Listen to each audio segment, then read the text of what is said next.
مولایا صلی وسلم دائما سرمدا علی حبیبک خیر الخلق کلہم۔ اللہ کی حمد و ثنا نبی محترم، نبی معظم، باعث تخلیق ارض و سما صلی اللہ علیہ وآلہ آلہ وصحبہ وبارک وسلم کی بارگاہ مقدسہ میں انتہائی محبت و عقیدت کے ساتھ درود و سلام پیش کرنے کے بعد تمام تعریف اللہ وحدہ لا شریک کے لیے ہے۔ میں مسجد الفاروق کی تمام انتظامیہ کا بہت مشکور ہوں، ہمارے شوکت بھائی قبلہ کا، ہمارے عامر بھائی کا، اللہ انہیں صحت و سلامتی عطا فرمائے، اور بالخصوص آپ کے مسجد کے امام و خطیب شیخ الحدیث و تفسیر استاذ الاساتذہ حضرت علامہ مولانا مفتی محمد سراج اختر القادری دامت برکاتہم العالیہ کا کہ آپ کا حکم تھا کہ میں یہاں پر حاضر ہوں، اور آپ بزرگوں کے نسبت سے یہ بابرکت مجلس اور محفل ہم تمام کے لیے نصیب ہو رہی ہے۔ اللہ رب العالمین حضرت علامہ صاحب کو کامل صحت و سلامتی عطا فرمائے، اور جو امور دین، نشر دین پر جو آپ خدمات انجام دے رہے ہیں، آپ کو، آپ کے تلامذہ کو، بالخصوص اس مشن میں جو آپ کے دوست احباب آپ کے ساتھ مالی جانی تعاون کرتے ہیں، اللہ رب العالمین انہیں برکت عطا فرمائے۔ اور مسجد الفاروق ماشاءاللہ تعمیر کے اپنے آخری مرحلے میں ہے۔ لاسٹ ٹائم جب میں آیا تھا تو فنیشنگ نہیں تھی، لیکن دیکھ کر مجھے بڑی خوشی ہوئی۔ مجھے عامر بھائی نے بتایا کہ الحمدللہ یہ فنیشنگ کے مراحل میں ہے۔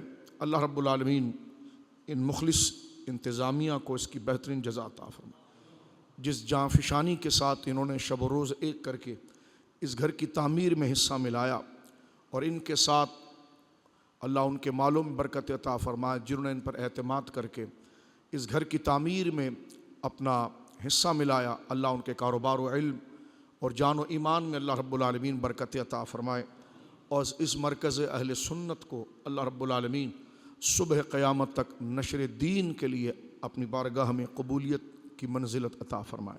یقیناً ایک بڑی ذی علم شخصیت آپ کی اس مسجد کے اندر موجود ہے، اور اہل سنت کے اندر جو چند قدور شخصیات ہیں ان میں حضرت علامہ صاحب کا شمار ہوتا ہے۔ تو یہاں کے مقتدی یقیناً بڑے خوش نصیب ہیں، اور اہل محلہ کہ اس قدر ذی علم اور باوقار اور مستند عالم دین، جو گفتگو کے اعتبار سے بھی، تقوی و طہارت کے اعتبار سے بھی، فنون پر مکمل محیط شخصیت، اللہ رب العالمین آپ حضرات کو ان کی خدمت اور قدر کرنے کی توفیق عطا فرمائے۔ میرے دوستو بزرگوں، آج کی یہ شب ممکنہ لیلۃ القدر ہے۔ لیلۃ القدر کے فضائل حضرت علامہ صاحب آپ کو بڑے قیمتی الفاظوں کے ساتھ اور نادر اور اہم دلائل کے ساتھ بتاتے رہتے ہیں۔ ہمیں علم کی قدر اللہ عطا فرمائے۔ آج کی رات یہ اس امت کا خاصہ ہے۔ اس سے پہلے اگر ہم علماء کی کتب کو دیکھتے ہیں اور ان بڑی راتوں کے سلسلوں کو دیکھتے ہیں تو ہمیں ایسا کوئی حوالہ نہیں ملتا کہ پچھلی امتوں کو ایسی مقتدر عظمت والی رات حاصل ہوئی ہو۔ یہ حضور علیہ الصلوۃ والسلام کی نسبت ہے، اور سرکار دو عالم صلی اللہ علیہ وسلم کی نسبت کی وجہ سے اس امت کے لیے آسانیاں اور اس امت کے لیے قلیل عمل کے اندر کثیر اجر کی بشارتیں اللہ رب العالمین نے عطا فرمائی ہیں۔ پہلی جو امتیں تھیں ان کے لیے مشقتیں بہت تھیں، ان کے لیے آزمائشیں بہت تھیں، لیکن اس پر اجر جو تھا وہ بہت کم تھا۔ حضور سید عالم کی نسبت، ناز اور درجہ محبوبیت، جس طرح حضور علیہ الصلوۃ والسلام تمام انبیاء میں اللہ رب العالمین کے سب سے عظیم محبوب ہیں، اسی طرح حضور علیہ الصلوۃ والسلام کی امت تمام انبیاء کی امت کے اندر بارگاہ الہی کے اندر ایک خاص مرتبہ اور شرف رکھتی ہے۔ ہمیں اس کی قدر کرنی چاہیے۔ یہ میں اس لیے نہیں عرض کر رہا کہ ہم اس پر نخرے کرنے لگ جائیں یا محض ناز کرنے لگ جائیں، بلکہ مزید حساس ہو جائیں کہ اللہ رب العالمین جل وعلا نے یہ فضل ہمیں عطا فرمایا، تو یہ ہمارے لیے آزمائش بھی ہے کہ اتنی آسانیاں اگر دی گئی ہے تو اس میں بھی اگر بندہ خیر کے راستے کو والعیاذ باللہ اختیار نہ کر سکے تو پھر اس کے لیے عذاب بھی شدید ہے۔ یہ آسانیاں ہمارے لیے جو ہیں یہ ہمارے علم اور بظاہر ہمارے تقوی کا فضل نہیں ہے، بلکہ یہ حضور علیہ الصلوۃ والسلام کی نسبت کا کرم ہے۔ میں چند احادیث تاکہ ہمارے ذہنوں کے اندر یہ بات آ جائے، کیونکہ قرآن مجید فرقان حمید میں اللہ رب العالمین نے کئی جگہ پر یہ بات ارشاد فرمائی ہے. سورۃ الانعام میں تو 1 سے 2 جگہ فرمائی ہے کہ اگر ہم چاہتے تو سب کو ہدایت پر اکٹھا کر دیتے، اگر ہم چاہتے تو سب کو ہدایت پر اکٹھا کر دیتے، لیکن نہیں کیا کیونکہ یہ قانون کے خلاف ہے. یعنی بائی فورس، جبر کے ساتھ ہم تمہیں خیر کی طرف نہیں لائیں گے. ہم نے تمہیں عقل دی ہے اور تمہیں حق کو قبول کرنے کی اور برائی کی پسپائی، کمزوری، گراوٹ اور برائی کی کمی اور اس کے نفرت کا بھی تمہیں شعور عطا کر دیا ہے. خیر کا بھی شعور عطا کر دیا ہے اور برائی اور شر کی پسپائی اور اس کی غلطی اور اس کا انجام اور نقصان بھی تمہارے سامنے واضح کر دیا ہے. اور پھر اس دنیا میں تمہیں بھیجا ہے. یہ قدرت کا ایک نظام ہے. پہلے ہم اپنے سسٹم کو سمجھیں گے تو آگے ہم میچیور ہو سکیں گے، سنجیدہ ہو سکیں گے کہ ہمارے ساتھ کیا نظام چل رہا ہے اور ہم کیا کرنا چاہ رہے ہیں. جب اللہ رب العالمین نے میرے بھائیوں بزرگوں ہمیں یہاں بھیج دیا تو ایک طرف سے شیطان کی وسوسہ انگیزیاں ہیں، وہ للچا کر گناہ کو اور برائی کو بہت سنوار کر ہمارے سامنے پیش کرتا ہے جھوٹے انداز میں، اور ایک طرف انبیاء کرام کی صحیح ہدایات ہے، سچا راستہ ہے. یہ 2 چیزیں ہمارے سامنے موجود ہیں اور ہمیں عقل دے دی گئی ہے، اور اللہ رب العالمین نے فرما دیا ہے کہ بس تمہاری مرضی ہے کہ کون ایمان لاتا ہے، کون کفر کرتا ہے، یہ تمہارے اوپر ہے. تو لہٰذا دنیا کا سسٹم یہ ہے کہ ایک طرف شر ہے، ایک طرف خیر ہے. یہ تو اللہ رب العالمین کا فضل ہے کہ اللہ نے ہمیں اہل ایمان مسلمانوں کے گھروں کے اندر پیدا فرما دیا اور خیر کے زیادہ قریب کر دیا ہے. اب یہ شر ایک طرف کھڑی ہے برائی اور ایک طرف خیر ہے. اب مرضی ہے کہ وہ دنیا کو دائمی سمجھتے ہوئے، شیطان کے بہکاوے کو دیکھتے ہوئے، اس نے جھوٹ کو، فریب کو، گندگی کو جو ایک سنوار کر اور سجا کر ہم نے سامنے رکھا ہے، اس کے فریب کا شکار ہو جائیں خدا نہ کرے، یا پھر انبیاء کرام کی پختہ، درست، سنجیدہ، سچی باتوں کو ہم قبول کریں. یہ فیصلہ اللہ رب العالمین نے عطا فرمایا ہے. اور انبیاء کرام کا جو راستہ ہے وہ یقیناً یہی ہے جیسے آپ بیٹھے ہوئے ہیں. قرآن مجید ہے، تعلیم ہے، اللہ کا فرمان ہے، نماز ہے، عبادات ہے، استغفار ہے، اور پھر اللہ کے حکم سے اپنی ساری زندگی کو عمل میں لانا ہے. اس کا یہ مطلب نہیں ہے کہ شیطان ہمیں مزے کرنے کے لیے بلا رہا ہے اور اللہ کا دین ہمیں تنگ کر رہا ہے. نہیں، اس کے مزے میں فساد ہے، اس کے مزے میں دھوکہ ہے. جیسا ایک چور اور ڈاکو آپ کو مزہ دکھاتا ہے اور آپ کو بہکاتا ہے، آپ کا اعتماد لیتا ہے، لیکن جب آپ انجام پر پوچھتے ہیں تو آپ کہتے ہیں ہائے، جس کو میں نفع سمجھ رہا تھا یہ تو نقصان نکلا. اسلام جتنی آزادی دیتا ہے، دین اسلام جتنی آزادی دیتا ہے، اتنی آزادی وہاں پر نہیں. دین اسلام کی آزادی کے 3 فائدے ہیں.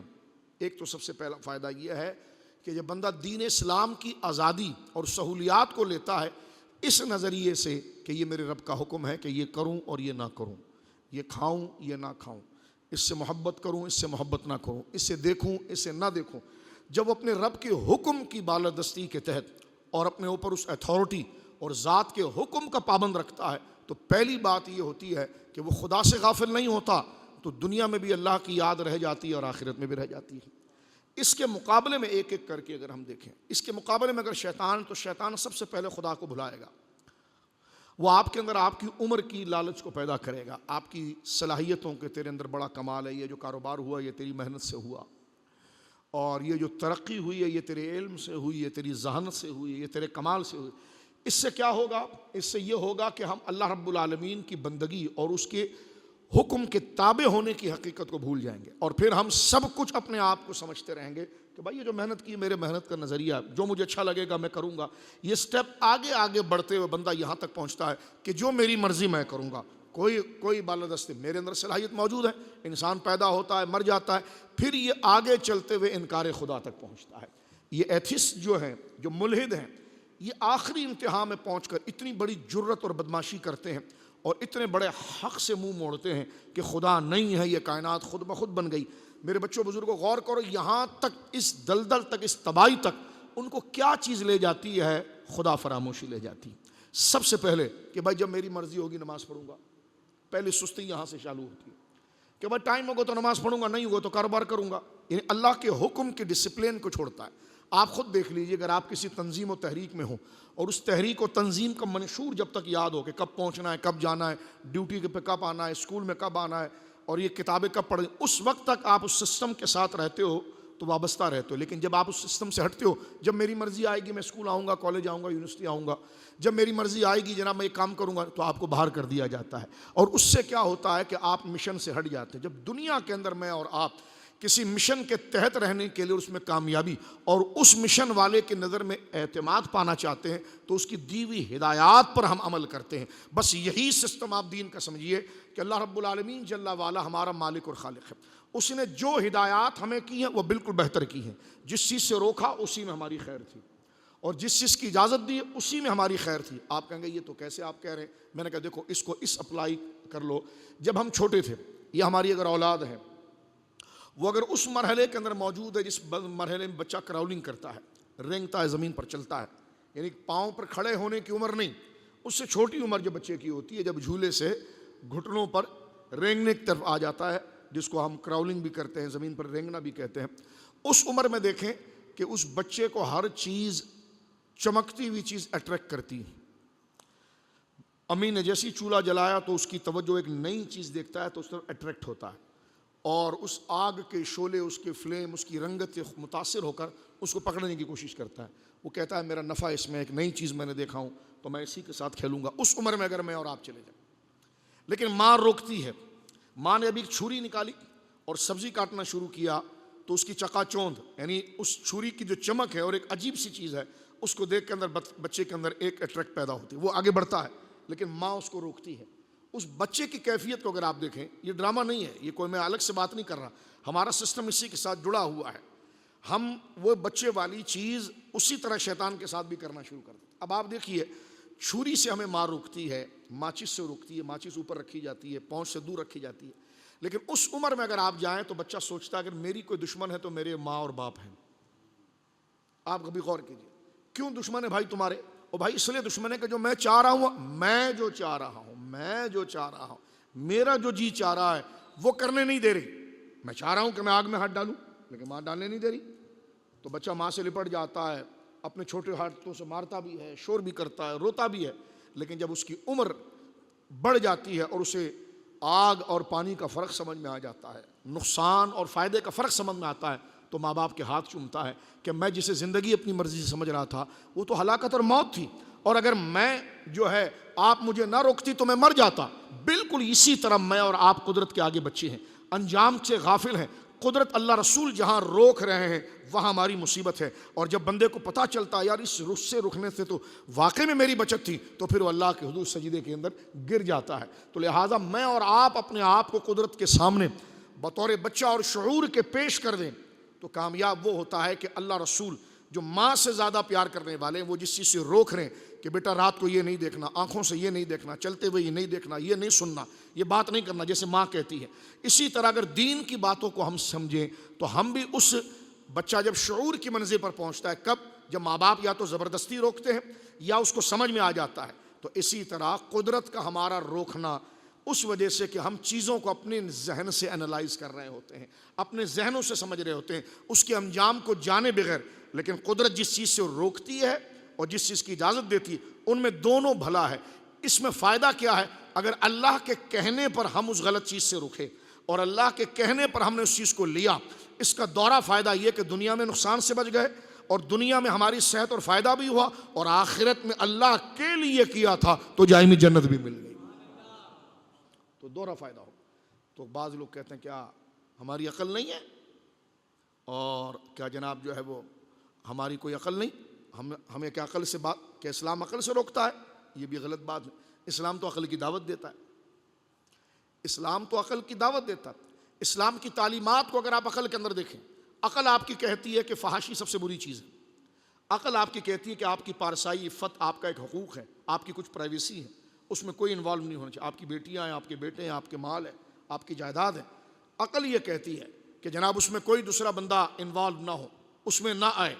تو یہی تعلیمات تو عقل دیتی. آج باہر یورپ کے معاشرے کے اندر فحاشی پھیل گئی، لیکن آج بھی عورت دیکھیے وہاں پر حیا کے قریب آتی ہے، کیونکہ اس کی فطرت کے اندر حیا ہے.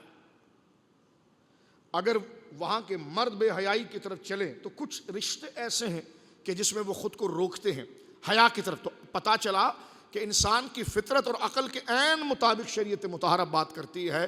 اور جس طرح بچہ، مثلا اگر آپ چھوٹے بچے بیٹھے ہیں، مزید اگر آپ غور کریں تو ہماری زندگی جو ابتدائی دور پر اسکول اور کالج یعنی اسکول کی یا مدرسے کی شروع ہوتی ہے تو وہ استاد کے اعتماد پر شروع ہوتی ہے. یعنی ہمارا استاد اگر ہمیں بلیک بورڈ کے اوپر سب سے پہلے ہم گئے تھے تو ایک لمبی لائن اس نے کھینچی تو اس نے کہا یہ الف ہے، تو ہمارے پاس کوئی دلیل تھی کہ یہ الف نہیں ہے؟ نہیں تھی. اور ہمارے پاس کیا دلیل تھی یہ الف ہے؟ وہ استاد خود دلیل تھا. اس استاد نے یہ لمبی لائن کھینچی، اس نے کہا یہ الف ہے، اور ایک کشتی نما شیپ بنایا، اس نے کہا یہ با ہے.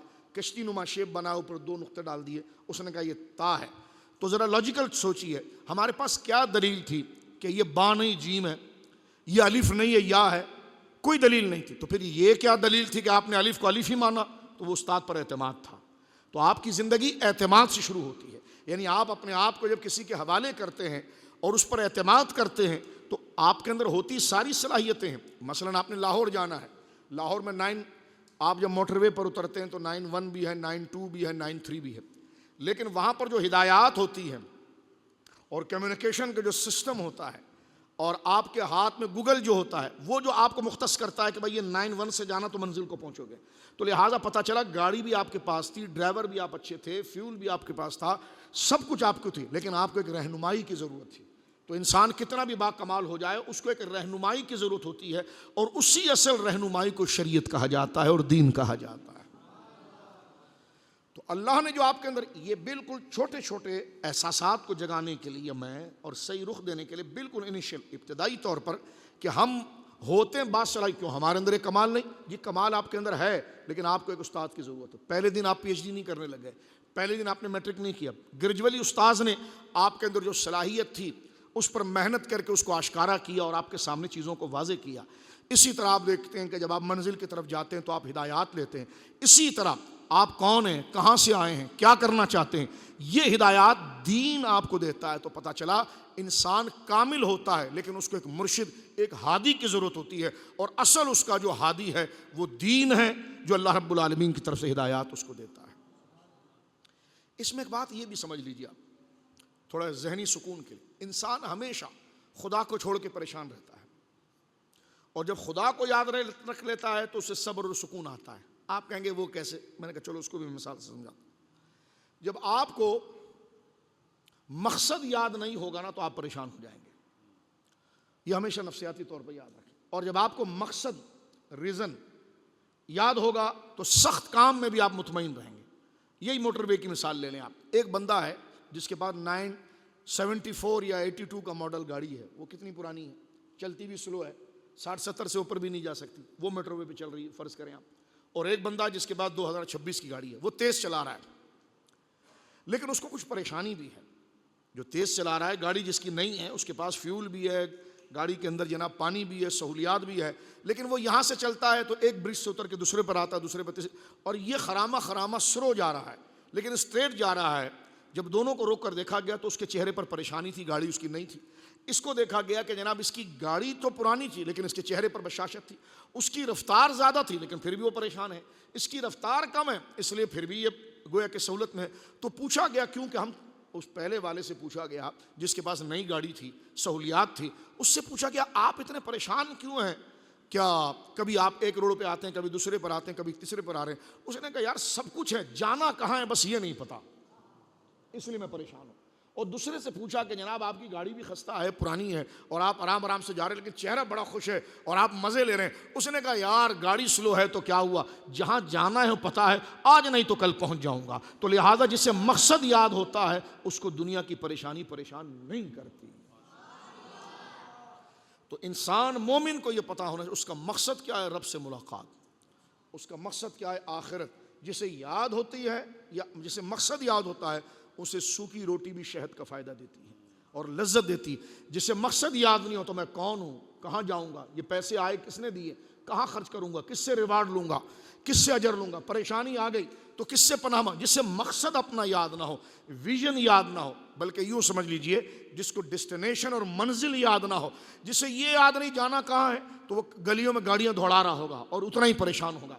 جس کو یہ پتا ہو کہ جناب میں نے جانا کہاں پر ہے، وہ اگر گاڑی اس کی خستہ بھی ہوگی تو اس کے پتا، کیونکہ اس کے جانا کہاں ہے. جو بندے کے سامنے یہ مشن رہتا ہے تو سختی اس کو پریشان نہیں، اس تک اپروچ کرنے کا جذبہ اس کو اٹھاتا ہے۔ لہٰذا مومن جو ہے وہ دنیا کی پریشانی سے پریشان نہیں ہوتا، اس لیے کہ اس کو یقین ہے کہ میرا رب ہے اور میری اس کمزوری اور میرے صبر کا اجر مجھے ملے گا، تو ہر نماز میں وہ تازہ رہتا ہے، ہر غم میں وہ خوش رہتا ہے۔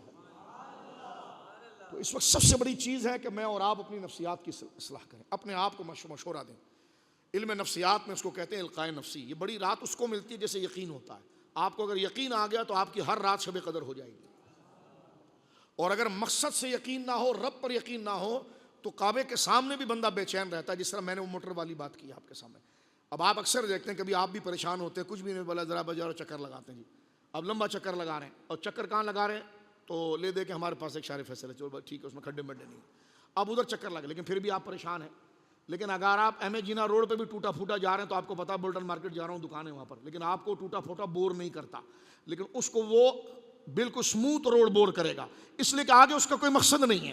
اور جس کا مقصد ہوتا ہے تو وقت کی حالات بھی اس کو پریشان نہیں کرتے، اس لیے کہ اس کی نظر مقصد پر ہوتی ہے۔ یہی چیز مومن کے لیے کہ دنیا آزمائش کی جگہ ہے، تیرا اصل ٹھکانہ رب کے پاس ہے، تو پریشان نہ ہو۔ یہاں تجھے جو مل گیا اس پر شکر کیا تو ادھر اور زیادہ مل جائے گا، یہاں نہیں ملا صبر کیا تو وہاں وہی چیز اعلیٰ درجے میں تجھے مل جائے گی۔ اس کو علم نفسیات میں کہتے ہیں القاء نفسی، خود کو مشورہ دینا، خود کو صحیح مشورہ دینا، اور اپنے امور کو مرتب کرنا کہ اب یہ ایسا ہے تو یہ کیسا ہے، یہ معاملات کے۔ اس لیے آپ دیکھیے، آپ غور کیجئے گا، ایتھسٹ جو ہوتے ہیں، خدا کے منکر، ان کے پاس انسان کے سکون کا کوئی علاج نہیں۔ کیا مطلب؟ وہ کہتا ہے میں خود سے ہوں، خود ہی مر جاؤں گا۔ اور مومن جو ہوتا ہے نا، وہ کہتا نہیں میرا ایک رب ہے، میں اس کا پابند ہوں، اور میں اس وقت امتحان کی حالت میں ہوں۔ اگر مجھے کوئی چیز مل گئی ہے نا تو میری عقل و علم کا کمال نہیں ہے، یہ میرے رب کا فضل ہے، تو وہ نعمت اسے اللہ کے اور قریب کر دیتی ہے۔ اب اگر اس کو کوئی چیز نہیں ملی، سمجھ رہے ہو، جاگ رہے ہو، اگر اس کو کوئی چیز نہیں ملی تو کہتا نہیں ملی تو کیا ہوا، آگے دور موجود ہے، مل جائے گا، تو پریشانی بھی اس کو خدا کے قریب کر دیتی ہے۔ تو مومن نعمت کے ذریعے بھی خدا کے ذریعے قریب پہنچتا ہے، اور پریشانی میں بھی صبر کے ذریعے خدا کے قریب پہنچتا ہے۔ خدا کے منکر کے پاس پہلی بات تو وہ آٹے کہ میں نمک کی برابر بھی نہیں۔ میں نے اکثر اپنے دوستوں سے کہا لیلۃ القدر میں ساری تقریریں الہات کے رد پر کریں اور ضروریات دین پر کریں، کیونکہ اس وقت عیسائی فرقہ بھی سامنے آ کر کھڑا ہو گیا شیعوں کی طرح، وہ قرآن پر حملہ کرتا ہے، تو لہذا قرآن کی اہمیت و قدر کو بتائیں۔ اس وقت جو ہمارے سامنے یوتھ موجود ہے اس کو فضائل بتائی جائے 5% اور 95% اسلام کا کانسیپٹ سمجھایا جائے، اسلام کی بنیاد، تاکہ اس کا دماغ اور دل ڈاؤٹ سے پاک رہے، کوئی اس کو شکار اور کیپچر نہ کرے۔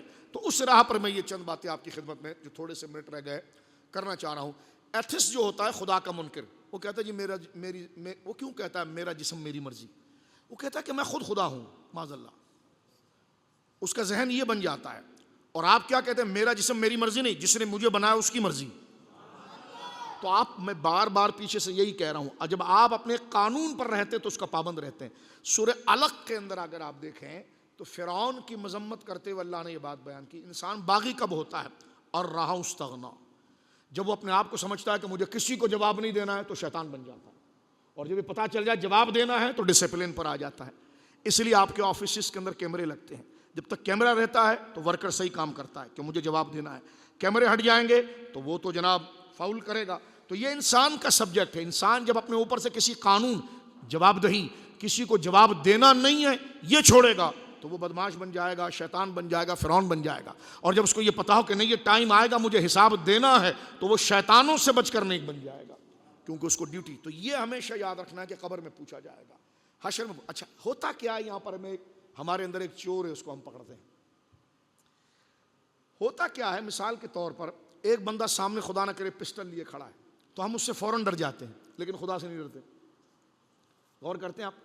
اس کا مطلب یہ ہے کہ جو چیز ہمارے سامنے سڈنلی فوراً ہوتی ہے نا تو اس کا اثر ہم فوراً لیتے ہیں۔ ہم کہتے ہیں یہ قبر آئے گی اور حشر آئے گا، وہ تو بہت لمبا ہے۔ تو یہ میں اس لیے قرید رہا ہوں زخم کو، تاکہ اندر جو ہمارا چور ہے اس کو ہم ڈسکس کر دیں۔ کل کو نہ مولانا آئے تھے، شاہ صاحب آئے تھے، انہوں نے تو بات کی، لیکن میرے اندر تو یہ گھٹن باقی ہے۔ میں نے کہا میں اس گھٹن کو بھی پکڑوں گا۔ ہم کسی کے انجام کو ڈیلے سمجھتے ہیں نا تو سست ہو جاتے ہیں۔ امتحان کب ہے جی؟ امتحان تو اپریل میں، چلو تھوڑا کرکٹ کھیل لیتے ہیں، ڈیلے، کل ہے تو پھر نہیں کھیلے گا، کل ہے تو پھر نہیں کھیلے گا۔ اس نے کہا جی 1 مہینہ ہے۔ تو انسان جب کسی انجام، بات میری سمجھ رہے ہیں آپ، انسان جب کسی انجام کو ڈیلے سمجھ رکھتا ہے کہ اب تو بہت دور ہے، ابھی تو میری عمر 25 سال ہے، اب کو 25 سال میں مرتا ہے کیا، اپنے آپ کو مشورہ دیتا ہے، بندہ تو 50 سال میں مرتا ہے تو بعد میں توبہ کر لوں گا، شیخ چلی کی طرح۔ جیسے کہا گیا نا کہ جناب وہ ایک مثال دی گئی ہے کہ بندر کا گھر نہیں ہوتا، یہ بچپن میں ہم اسکول میں پڑھتے تھے، لیکن اس میں بہت حکمت تھی۔ بندر کا گھر نہیں ہوتا، وہ ہم نے اسکول کے زمانے میں بالکل کلاس 1 کلاس 2 میں، اب تو خیر نصاب بدل گیا، لیکن ہم نے سنا ہے کہ سندھ بورڈ کی جناب جو ہے کہ وہ گراریاں بھی گھس گئے، لیکن وہی نصاب چھاپ رہے ہوتے ہیں، ہم کوئی اس میں تیاری نہیں ہو رہی ہوتی۔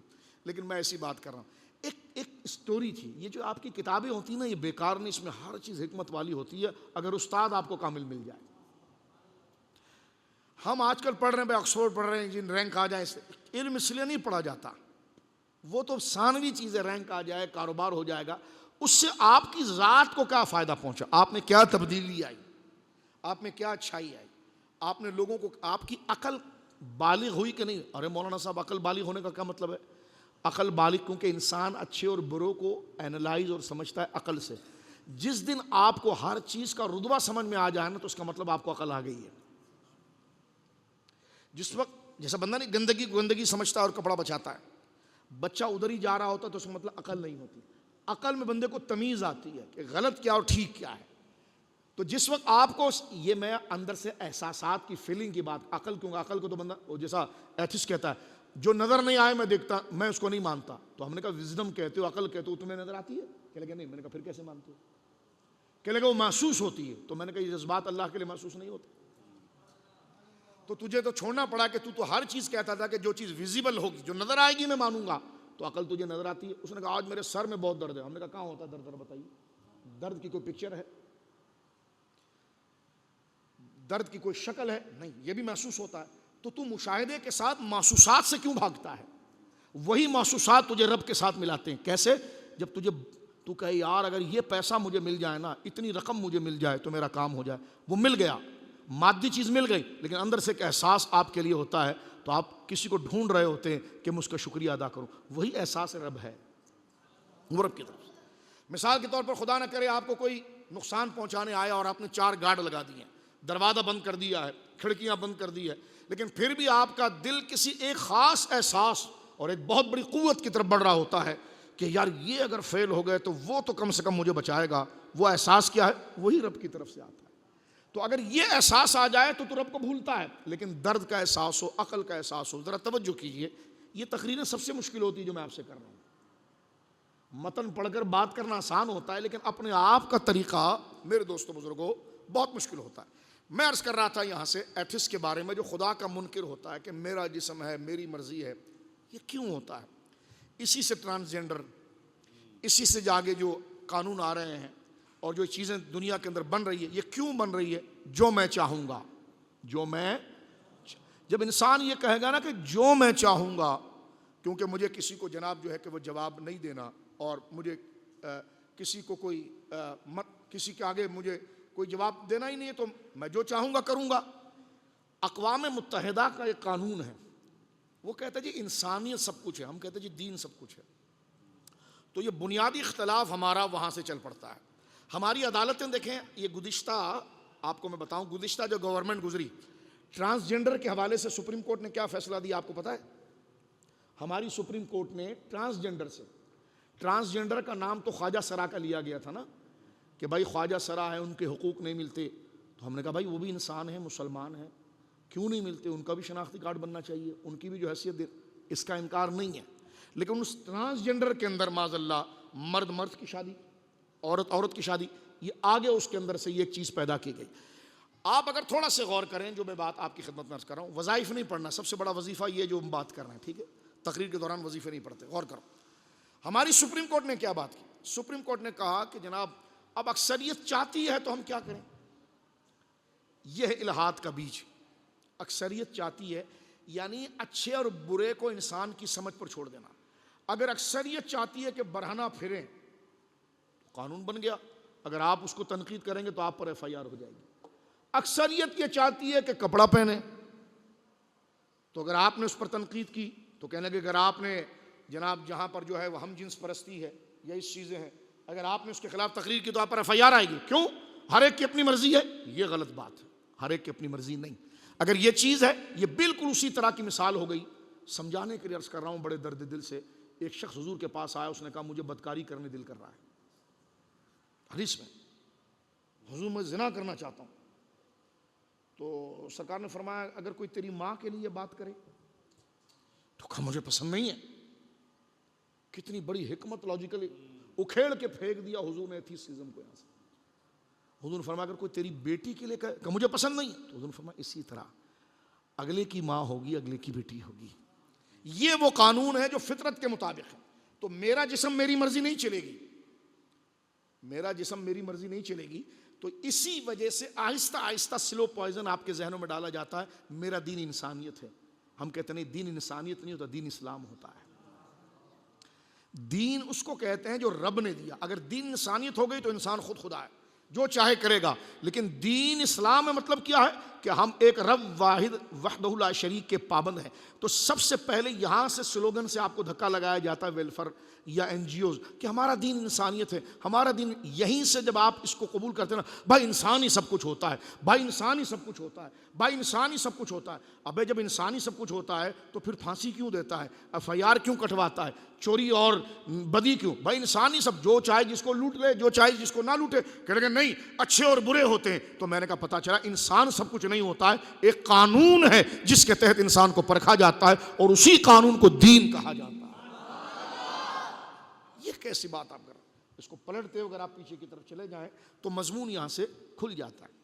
میں یہ بات آپ کی خدمت میں عرض کر رہا تھا، دوبارہ لوٹ کر آ جاتے ہیں کہ جس کو اپنی منزل یاد نہ ہو پریشان ہوتا ہے، اور جس کو منزل یاد ہو وہ خوش ہوتا ہے. جیسے مثال کے طور پر آپ دیکھیں، آپ کو پتا ہے آج کل عامر بھائی کتنے بڑے اذان ہو رہی ہے مغرب کی؟ کوئی بتاؤ بھائی. 6:40 ہو رہی ہے، ٹھیک ہے. اور سحری کب بند ہو رہی تھی؟ 5:20 پہ سحری بند ہوئی ہے، ٹھیک ہے نا. آپ نے سحری نہیں کی فرض کیجئے، اور آپ نے روزہ رکھ لیا، لیکن آپ کہتے ہیں یار 6:30 بجے روزہ کھل جائے گا نا. تو آپ اس پیاس کو برداشت کرتے رہتے ہیں، آپ اس بھوک کو برداشت کرتے رہتے ہیں کیونکہ سامنے ریوارڈ موجود ہے. یہی یہ پورا روزہ آپ کی اور میری زندگی ہے، اور قبر و حشر اس کی افطاری ہے. کہ بس ابھی یہ پیاس لگی تو کیا ہوا، 4 گھنٹے کے بعد، 5 گھنٹے کے بعد، 15 گھنٹے کے بعد، 12 گھنٹے کے بعد روزہ تو کھلے گا. اور ہر چیز امی نے جناب شربت بھی تیار کر رکھا ہے، کھانا بھی ہے، بریانی بھی ہے. اب وہ چیز انعام سامنے ہے تو یہ آپ برداشت کرتے چلے جاتے ہیں. تو یہ دنیا بھی ایسی ہے اور وہاں جنت میں ہر نعمت تیار موجود ہے. تو لہٰذا یہ زندگی میرے اور آپ کی روزے کے مانند ہے اور آخرت ہماری افطار کے مانند ہے. اپنے آپ کو خود مشورہ دیجئے، عبادت کا ذوق میرے دوستوں بزرگوں بنتا چلا جائے گا. میں بات کر رہا تھا اور ختم کرتا ہوں اس پر، وہ یہ ہے کہ بندر کا گھر نہیں ہوتا. ایک کہانی ہم نے بچپن میں پڑھی تھی. بندر ہر چیز کو ڈیلے کرتا ہے. بندر کے اندر خصلت یہ ہے کہ ہر چیز کو وہ ڈیلے کرتا ہے. مثلا بارش آ جائے نا تو وہ مکمل اعتماد کے ساتھ کہتا ہے کہ بس بارش جائے گی تو میں گھر بنا لوں گا. آپ دیکھ لیجئے بندر کا گھر نہیں ہوتا ہے، آپ پڑھ لیجئے. ابھی تو نیشنل جیوگرافک ڈسکوری آ گئی ہے، آپ دیکھ لیجئے. وہ کبھی ادھر ہوگا، کبھی زمین پہ ہوگا، تو کبھی درخت پر ہوگا، کبھی چھپڑے پر ہوگا، تو کبھی کسی کے گھر میں گھسا ہوا ہوگا. اس کا اپنا کوئی گھر نہیں ہوتا، لیکن ہر جانوروں کا کچھ نہ کچھ ٹھکانہ ہوتا ہے. بندر کا ٹھکانہ نہیں ہوتا. اس کی نفسیات کو سمجھدار اور دانا لوگوں نے یہ پکڑا کہ بندر مشکل میں عہد کرتا ہے اور راحت میں بھول جاتا ہے. اور یہی حال میرا اور آپ کا ہوتا ہے. اس لیے ہمارے اندر کم ہے. بارش کے اندر اگر دیکھیں نا تو سارے جانور اپنے گھونسلوں میں چلے گئے، کوئی اپنی یارڈ میں چلا گیا، کوئی اپنے کچار میں چلا گیا. بندر بھیگ رہا ہوتا ہے اور ایک دوسرے کو کہتا ہے بارش جائے گی نا اور بہار کا موسم جیسی آئے گا تو پھر تو اپنے گھر بنانا ہے. اب بہار جیسی آئی تو وہ جھولا جھول رہا ہے، تو ادھر بھاگ رہا ہے، تو وہ کھا رہا ہے. اس میں باہر گئی، گرمی آ گئی، پھر پریشان ہو گیا. تو یہ چیز ہے کہ وہ ہر چیز کو لینتھ کرتا ہے اور اس وجہ سے وہ جناب جو کہ اس کا مکان اور گھر نہیں بن پاتا.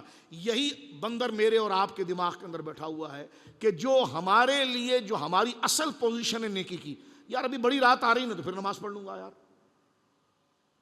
یار ابھی فلاں آ رہے ہیں تو میں توبہ کروں. آپ دیکھ لیجئے وہ کبھی نہیں کر پائے گا، وہ کبھی نہیں کر پائے گا، وہ کبھی نہیں کر پائے گا.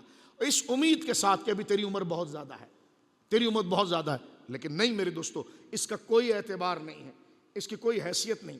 تو جس کو اپنا مقصد یاد ہوگا اور جسے اپنی منزل یاد ہوگی وہ ہمیشہ تر و تازہ رہتا ہے اور ہمیشہ خوش و خرم رہتا ہے. اسلام عقل سے نہیں روکتا ہے، اسلام عقل کو ایک حد دیتا ہے، جیسے حضور کی حدیث میں نے آپ کو بتائی. اسلام عقل کو ایک حد دیتا ہے، اس کا ایک دائرہ متعین کرتا ہے کہ یہاں تک تیرا ہے دائرہ سوچنے کا اور یہاں تک تیرا دائرہ نہیں ہے سوچنے کا. آپ جو خدا کے منکر ہیں ان میں دیکھیں خودکشی کا ریشو سب سے زیادہ ہے. کیوں؟ کیونکہ وہ کہتا ہے سب کچھ یہی دنیا ہے. مومن کہتا ہے سب کچھ یہ دنیا نہیں، تھوڑی سی یہ دنیا ہے، سب کچھ آخرت ہے. یہ دنیا جو ہے نا، یہ 50 سال 60 سال 70 سال، آپ کی مسجد میں 70 سال کے بزرگ 10-12 ہوں گے، 80 سال کے 2-3 ہوں گے، 90 سال کا تو کوئی نہیں ہوگا، یا ہوگا تو کوئی ایک آدھ. اللہ عافیت فرمائے ہم تمام کے لیے. تو یعنی اس کی ایک اینڈنگ ہے. توجہ. اور آخرت کیا ہے؟ آخرت کے اندر کوئی موت نہیں ہے. اسٹل آپ رہتے ہیں، اسٹل آپ رہتے ہیں. حدیث پاک میں آتا ہے کہ موت کو بلا کر ذبح کر دیا جائے گا، موت کو ختم کر دیا جائے گا. ایک بوڑھا بھی مرتا ہے اور جنت میں جاتا ہے تو اس کی عمر بالکل نوجوان والی ہو جاتی ہے. کون سی عمر؟ 17 سال 18 سال 19 سال 20 سال 22 سال. علماء نے کہا جوانی کی وہ خاص عمر کہ جس میں اس میں گرمی میں بھی اس کو مزہ آتا ہو اور گرمی میں پھر رہا ہے. اور بڑھاپے کی عمر وہ ہے کہ چھت کے نیچے بھی اس کو جناب جو ہے کہ پریشانی ہوتی ہے. جوانی کی وہ عمر کہ سوکھی روٹی کھاتا ہے تو اس کو شہد کا مزہ آتا ہے، اور بڑھاپے کی وہ عمر کہ بادام بھی کھائے تو معدہ خراب ہو جاتا ہے. تو لوگ کہتے ہیں جناب آج کل چیزوں میں ذائقہ نہیں رہا. بالکل ایسا ہے، ملاوٹ ہو گئی ہے. اس سے ہٹ کر میں بات کر رہا ہوں. میں نے کہا ذائقہ اصل میں آپ کی عمر میں ہوتا ہے، چیزوں میں نہیں ہوتا. چیز جب آپ کی عمر دیکھیں بچپنے کے اندر اگر آپ دیکھیں تو چھوٹی سی چھوٹی چیز کو آپ انجوائے کر جاتے ہیں. جوانی کے اندر اگر آپ دیکھیں چھوٹی سی چیز کو انجوائے کر جاتے ہیں. لیکن بڑھاپے کے اندر وہ آپ کا شعور، وہ ذوق، وہ لذت، وہ طاقت، وہ انرجی جب آپ کی کم ہونے لگتی ہے تو آپ کو چیزوں سے اداسی آنا شروع ہو جاتی ہے. تو اصل چیزیں وہ. لیکن مومن جب جنت کے اندر جائے گا تو اس کی عمر کیا ہوگی؟ بعض علماء نے کہا 18 ہوگی، بعض نے کہا 16 ہوگی، بعض نے کہا 19 ہوگی، بعض نے کہا 22 ہوگی، بعض نے کہا 24 ہوگی. یہ مختلف عمروں کو اینالائز کیا. لیکن اس کا سینٹرل پوائنٹ یہ ہے کہ بندہ جب جنت میں جائے گا تو اس کی عمر وہ ہوگی جس عمر کے اندر دنیا میں جوانی، بھری جوانی کے اندر اسے گرمی میں بھی مزہ آتی تھی اور سوکھے کھانے میں بھی اس کو لذت آتی تھی. ایسی باقاعدہ ٹیسٹ والی، ذائقے والی جو عمر ہوتی ہے، اس عمر میں وہ جنت میں داخل ہوگا اور ہمیشہ اسی عمر کے اندر رہے گا. تو اب یہ میری اور آپ کی زندگی جو ہے وہ روزے کی ہے. روزے میں کیا ہوتا ہے؟ یہ کھانا، یہ نہیں کھانا، خاموش رہنا، ادھر نہیں جانا، یہ نہیں کھا سکتے. ساری چیزیں ہمارے سامنے موجود ہوتی ہیں، ساری چیزیں ہمارے سامنے، لیکن وہ گناہ بن جاتی ہیں. افطاری میں وہی گناہ کی چیزیں حلال ہو جاتی ہیں. بھائی روزے کے اندر پانی پینا ثواب کا کام ہے؟ بولو، گناہ کا کام ہے نا.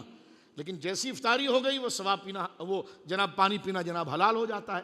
تو اپنے آپ کو خود مشورہ دے کر میچیور کریں، کیونکہ آج کل عقلیات کا زیادہ دور ہے اور اسلام تو اپروچ ہی عقل کو کرتا ہے. اور جو عقل سے کام لیتا ہے نہ وہ خدا سے غافل ہوتا ہے نہ وہ حضور کی محبت سے غافل ہوتا ہے.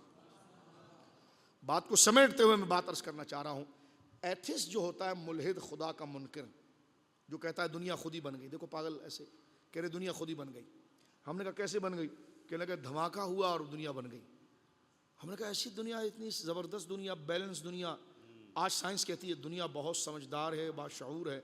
تو کسی یہ جو آپ کا نیا جو ابھی فزکس کا بہت بڑا سائنسدان گزرا ہے جس نے بلیک ہول کی تھیوری دی ہے اور اس نے ٹائم کی تاریخ کو مینیج کیا ہے، جو اس وقت سپر ہے، وہی کہتا ہے کہ انرجی ہے جس نے اس کو بیلنس رکھا ہے.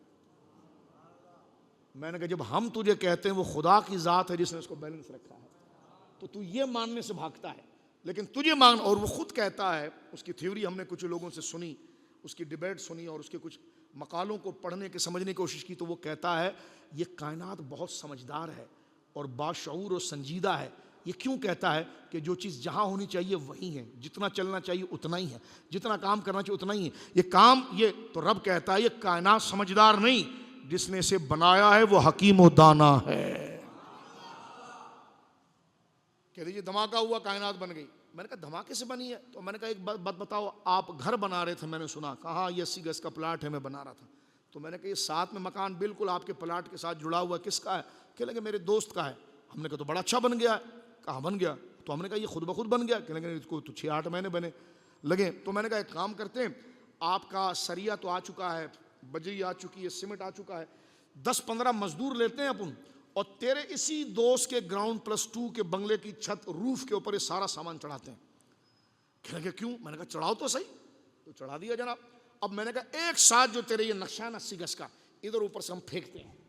کہنے لگے اس کے کیا؟ میں نے کہا بس پھینکنے کی دیر ہے, گراؤنڈ +2 کی بلڈنگ کھڑی ہو جائے گی.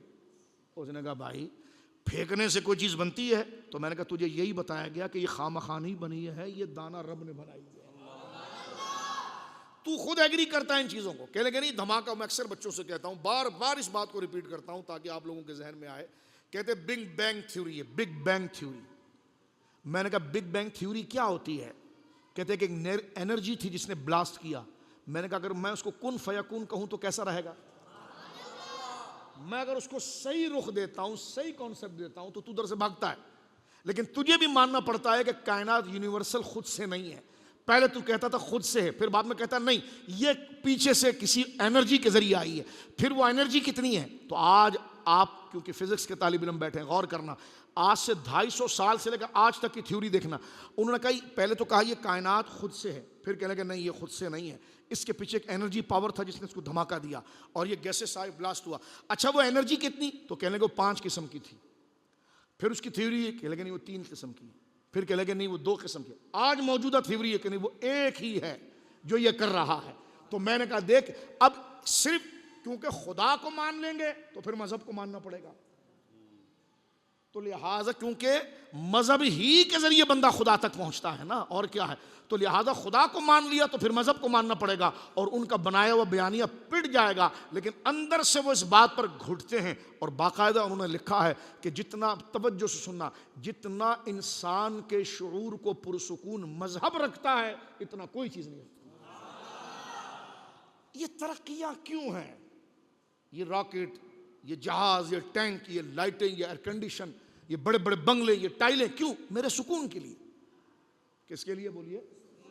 اگر یہ سب کچھ مل جائے, مال مل جائے, دولت مل جائے, نیشنلٹی مل جائے, اندر سے مجھے سکون نہ ہو, تو میں نے کہا اندر کے سکون کا کام صرف مذہب کرتا ہے.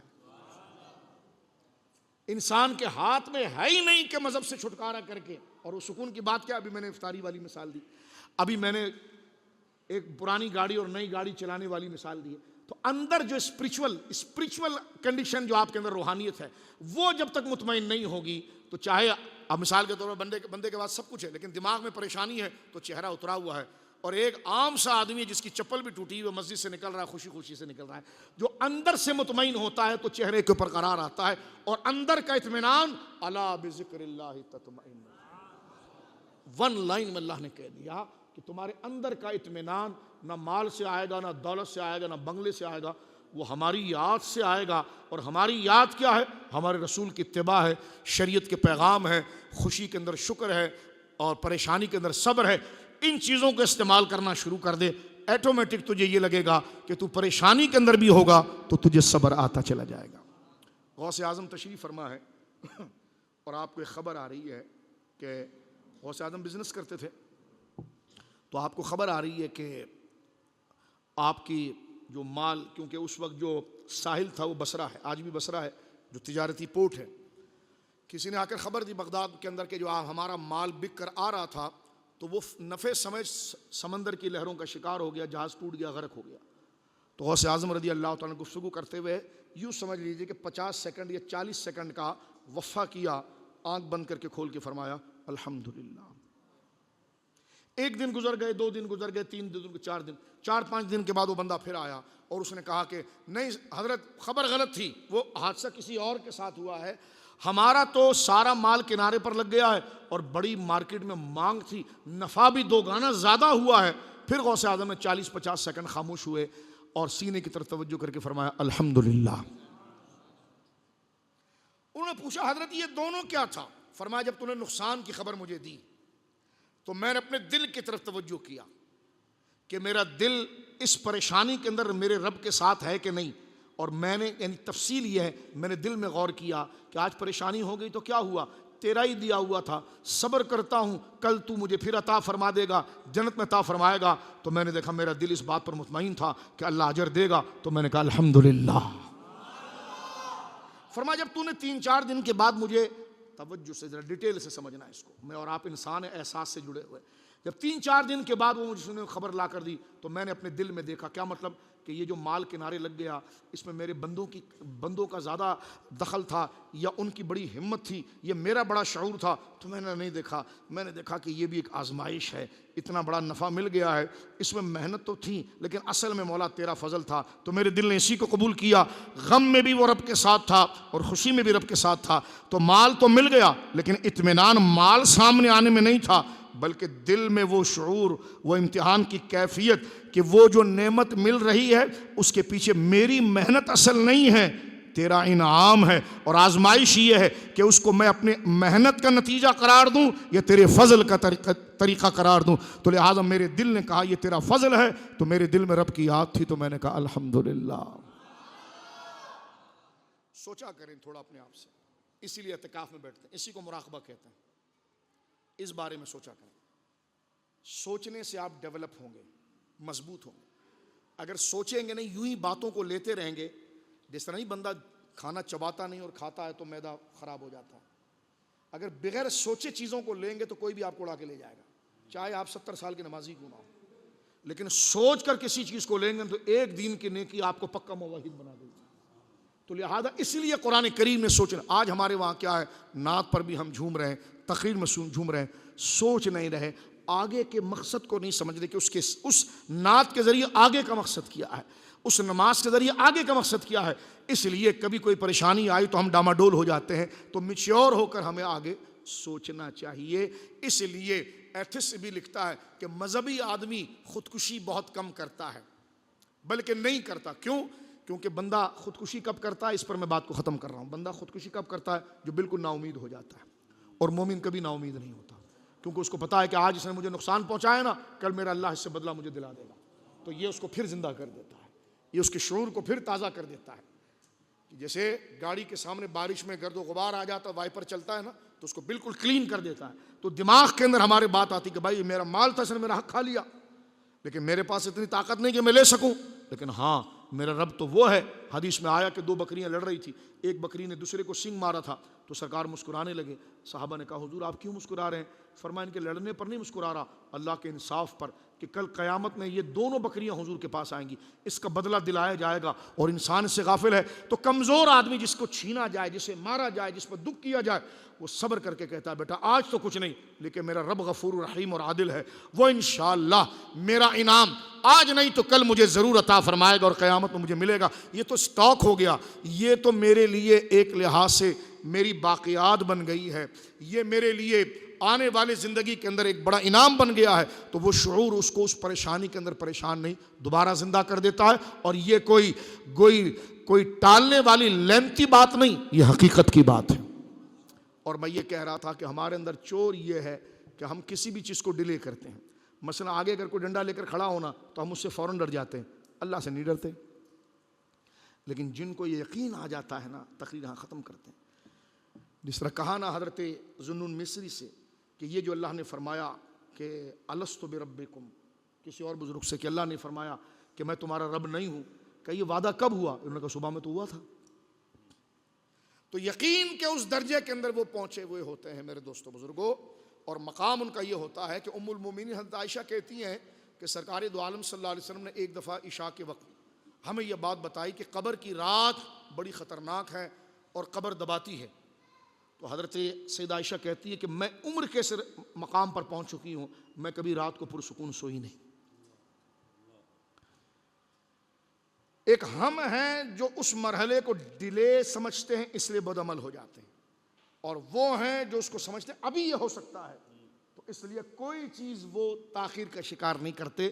حضرت عثمان غنی کے بارے میں آتا ہے کہ آپ قبرستان سے گزرتے تو اتنا روتے کہ بندے کو ترس آ جاتا تھا۔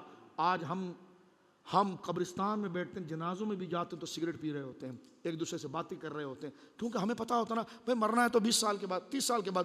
ابے بھائی وہ میت میں جانا تذکیر موت تھا۔ ایک ہمارے اکابر وہ ہیں جن کے نزدیک یہ کہ نہیں ابھی صحت مند ہوں، ابھی جا سکتا ہوں۔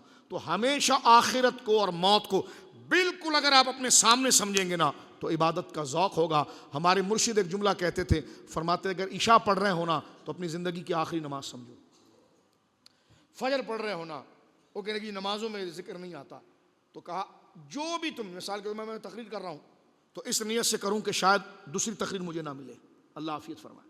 تو بندہ اپنی ہر گفتگو، ہر نشست، ہر گیدرنگ، ہر عبادت کو جب آخری سمجھتا ہے تو پورا دل لگاتا ہے۔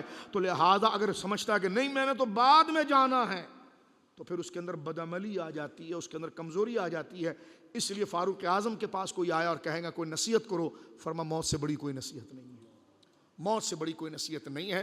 تو اللہ رب العالمین جل وعلا ان جملوں کے ذریعے ہماری ذہنوں کے اندر اسلام کی صحیح تصویر کو اتارے، یقین کو اللہ رب العالمین جل وعلا ہمارے اندر مثبت انداز کے اندر اجاگر کرے، کیونکہ یہی یقین جو اللہ کی ذات پر ہے، اسلام کی سچائی پر ہے، یہ آپ کی ہر رات کو شب قدر بنا دیتا ہے۔ اب اس کے ساتھ جب یقین بندے کا مضبوط ہو جائے، پھر اس کے ساتھ آپ فضائل سنیں گے تو پہلے کے مقابلے میں 100 گنا لذت، حلاوت، راحت بندے کے دل کے اندر طاری ہوگی۔ اللہ رب العالمین جل وعلا آج کی یہ شب ہمارے لیے واقعتاً مغفرت کی شب بنا دے۔ ایک جملہ میرے ذہن میں آخر میں آیا ہے، میں چند سیکنڈ کا ہے، میں بتاتا ہوں۔ امام قرطبی رحمۃ اللہ علیہ نے ایک واقعہ لکھا ہے، وہ فرماتے ہیں کہ بسا اوقات یہ ہوتا ہے کہ ہم کوئی نیکی کرتے ہیں پھر بہک جاتے ہیں، پھر نیکی کرتے ہیں پھر بہک جاتے ہیں، یہ چیزیں چلتی رہتی۔ وہ فرماتے ہیں بڑی پیاری مثال، کیونکہ انہی مثالوں کے ذریعے آپ چیزوں کو سمجھتے ہیں نا۔ ایتھسٹ بھی جو بےہودہ قسم کی مثال دے کر اگلے کو انسپائر کر رہا ہوتا ہے، تو یہ بھی تو ایگزامپل آپ دیکھیے۔ آپ نے فرمایا ذرا غور کرو، اگر ایک چرواہا ہو جو بکری چراتا ہے، آپ نے گاؤں دیہات میں دیکھا ہوگا، اس کے ساتھ ایک کتا بھی ہوتا ہے، وہ کتا ذرا ریوڑ کو مینج کرتا ہے، اور وہ کسی غیر ضروری آدمی کو جس سے اس کو یہ احساس ہو کہ یہ بکری کو نقصان پہنچا دے گا، ریوڑ کو اس کو بھونکتا ہے۔ تو پوچھا انہوں نے اپنے مرید سے، کہا یہ بتاؤ اگر ریوڑ کا کتا تجھے بھونکے تو کیا کرے گا؟ اور ہوتا بھی بڑا خطرناک ہے وہ۔ اس نے کہا میں دور بھاگ جاؤں گا۔ انہوں نے کہا پھر قریب آ کر بھونکے تو کیا کرے گا؟ تو کہنے کہا میں اور دور بھاگ جاؤں گا۔ تو کہنے کہا اور قریب آ کر تجھ پر بھونکے تو کیا کرے گا؟ کہا اور دور۔ انہوں نے کہا یہ تو سلسلہ جاری رہے گا، تو بھاگے گا، وہ قریب آ کے بھونکے گا۔ کہنے کہا ہاں۔ کہا اس کتے سے میں کیسے بچوں؟ فرمایا چرواہے کے پاس آ جا، جب تو چرواہے تو بلا تشبیہ، فرمایا وہ کتا شیطان ہے جو تجھے بہکاتا رہتا ہے، اور بلا تشبیہ چروے کی مثال دی، فرمایا تو رب کے قریب جب آ جائے گا تو شیطان خود تجھ سے دور ہو جائے گا۔ اور یہ وہ گیدرنگ ہے۔ اللہ رب العالمین مجھے اور آپ کو یقین کی وہ لذت عطا فرمائے، اور آج کی شب ہمارے لیے اللہ رب العالمین واقعتاً لیلۃ القدر بنائے، اور اس کا اجر و انعام اللہ رب العالمین ہمارے لیے مقدر فرمائے۔ علامہ صاحب کی تقریر کو بڑی غور سے سنا کرو، کاپی قلم لا کر سنا کرو، اس کو مینج کیا کرو، لکھا کرو، اور آپ خوش نصیب ہیں کیونکہ ہم ایک دور سے آ چکے ہیں۔ آپ خوش نصیب ہیں کہ آپ کے علاقے کے اندر ذی علم شخصیت موجود ہیں، تو ان سے استفادہ کرو۔ آپ کی دوستی علماء سے ہونی چاہیے، صالحین سے ہونی چاہیے۔ ہمارے اسلامی بھائی مدرسہ لگاتے ہیں، قافلے میں لے جاتے ہیں، یہ تمام چیزیں کہ اپنے آپ کو اس میں ساتھ رکھیے۔ جب تک بندہ چرواہے کے ساتھ رہتا ہے تو کتا اس کے قریب نہیں آتا۔ اللہ رب العالمین ہمیں نیکی کے، برکت کے، پاکیزہ ماحول میں رہنے کی توفیق دے۔ باقی اللہ نے کھانے سے منع نہیں کیا، گھومنے پھرنے سے منع نہیں کیا، اور آپ کی جائز عیاشی جو ہے اس سے منع نہیں کیا، لیکن ایک دائرہ دیا ہے آپ کے سامنے، اس دائرے کی بچت کیا ہے، اس دائرے کے آپ ہر چیز نہیں کھاتے، چیزوں کو چیک کر کے کھاتے ہیں۔ وہی شریعت کا معیار ہے کہ وہ دائرہ اس لیے دیا کہ ان چیزوں کو کھاؤ، اس کے دوہرے فائدے ہیں، اصل مزہ بھی آئے گا، دنیا میں عزت بھی رہے گی، اور اللہ کے لیے کیا ہے تو قبر بھی گلے گلزار ہوگی، آخرت میں بھی کامیابی ہو جائے گی۔ تو فرما ربنا آتنا فی الدنیا حسنہ، فی الدنیا حسنہ وفی الآخرۃ حسنہ۔ سمجھدار وہ ہیں جو دنیا کو بھی حسن والی بناتے ہیں، آخرت کو بھی حسن والی بناتے ہیں، اور دنیا کو چھوڑنا نہیں ہے۔ اور بھائی دنیا ہی تو آخرت کا وسیلہ ہے۔ او بھائی کوئی کہے میں فیکٹری میں جاؤں نہیں اور تنخواہ مل جائے، او بھائی جا کر کام کرے گا تو تنخواہ ملے گی۔ تو دنیا میں مکمل اتریں، انوالو ہوں، لیکن شریعت کے تقاضے کے ساتھ ہو۔ یہی دنیا جو ہے آخرت میں کامیابی کا ذریعہ ہے۔ وآخر دعوانا ان الحمد للہ رب العالمین۔